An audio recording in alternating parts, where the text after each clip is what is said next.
Assalamualaikum warahmatullahi wabarakatuh. Perkenalkan, nama saya Yanti Fajriani dari Prodi PAI Pendidikan Agama Islam kelas 1F. Di sini saya akan menjelaskan ilmu hadis, riwayah, dan diroyah. Secara garis besar, ilmu hadis dibagi atas ilmu hadis riwayah dan ilmu hadis diroyah. Jika ilmu hadis riwayah ialah ilmu pengetahuan dan hadis-hadis yang disandarkan kepada Nabi Muhammad, baik berupa perkataan, perbuatan, takrir, tabiat, maupun tingkah laku beliau. Jika ilmu hadis diroyah ialah ilmu pengetahuan dan pengenalan kegunaan ilmu hadis ini tidak lain untuk mengetahui dan menetapkan diterima atau tidaknya suatu hadis tersebut. Kedua pengetahuan tersebut sama-sama penting, sebab dengan ilmu yang pertama, setiap muslim yang ingin mengikuti jejak dan tingkah laku Rasulullah harus menguasai ilmu tersebut. Sementara itu, dengan menguasai ilmu yang kedua ini, setiap muslim atau siapapun yang mempelajarinya dengan baik atau dengan teliti, maka seseorang tersebut pun akan mendapat informasi yang akurat atau akuntabel tentang hadis Rasulullah SAW tersebut. Selanjutnya ialah pengertian ilmu hadis. Dari segi bahasa, ilmu hadis terdiri dari dua kata, ilmu dan hadis. Secara sederhana, ilmu ialah pengetahuan dan hadis ialah segala sesuatu yang disandarkan kepada Nabi Muhammad, baik dari perkataan, perbuatan, atau persetujuan. Menurut Ilmu Hajar Al-Asqalani, hadis ialah ilmu yang mengetahui kaidah-kaidah atau keadaan perawi yang diriwayatkannya. Siapa itu perawi?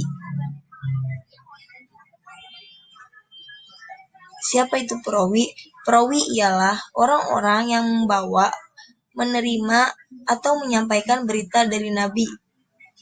Berita berupa sanad atau matan hadis. Apa itu marwi? Marwi ialah isi berita yang diriwayatkan. Pembagian ilmu hadis. Pembagian ilmu hadis ialah terdiri dari dua, ilmu hadis riwayah dan ilmu hadis diroyah. Yang pertama ialah ilmu hadis riwayah. Ilmu hadis riwayah, ilmu hadis yang mempelajari pertama dari perkataan Nabi, yang kedua perbuatan Nabi, yang ketiga dari tingkah laku Nabi, yang keempat dari periwayatannya, yang kelima batas-batasannya, yang keenam dari ketelitian segala redaksinya. Ilmu hadis riwayah ini mempelajari tentang pertama objek pembahasan, yang kedua penelitian sanad dan matan, yang ketiga kualitas hadis diterima atau tidaknya, atau bisa disebut dengan ditolak gitu.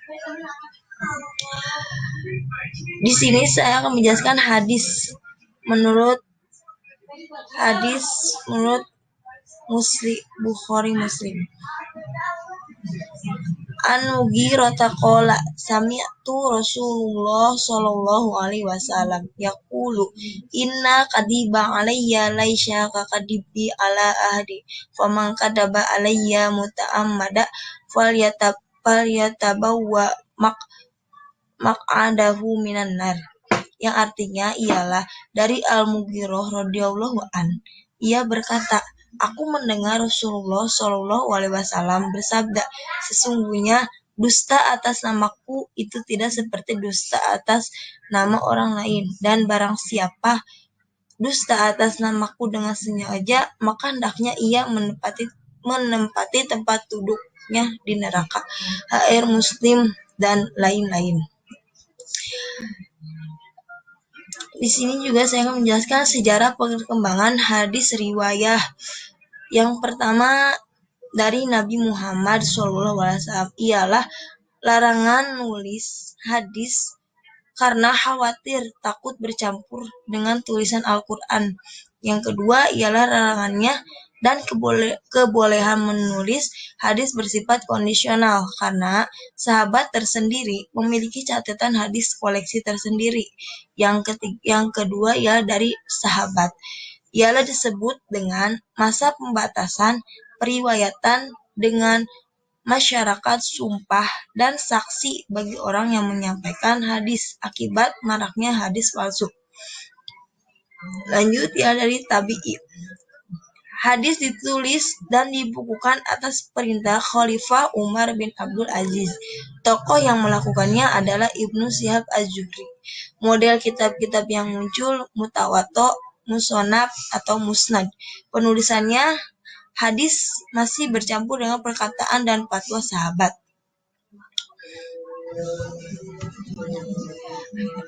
Dari tabi'in, masa keemasan atau kejayaan kodifikasi hadis, masa kodifikasi hadis, masa filterasi, penulisan hadis dipisahkan dari perkataan fatwa sahabat, masa klasifikasi hadis sahih sudah dipisahkan dari yang tidak sahih, muncul kutubus sittah, model kitab jam'i, setelah tabi dan tabi'in.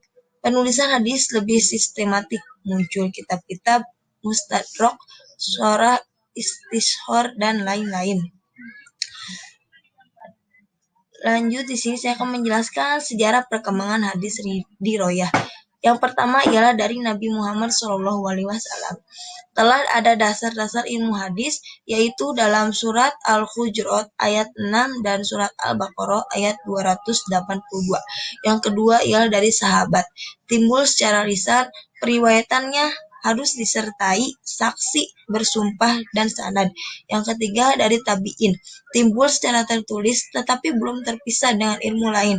Penulisan ilmu hadis bergabung dengan ilmu fikih dan usul fikih seperti kitab Al-Um dan Ar-Risalah karya Imam As-Syafi'i. Yang keempat ialah tabi'in. Ilmu terpisah dari ilmu-ilmu lain tetapi belum menyatu.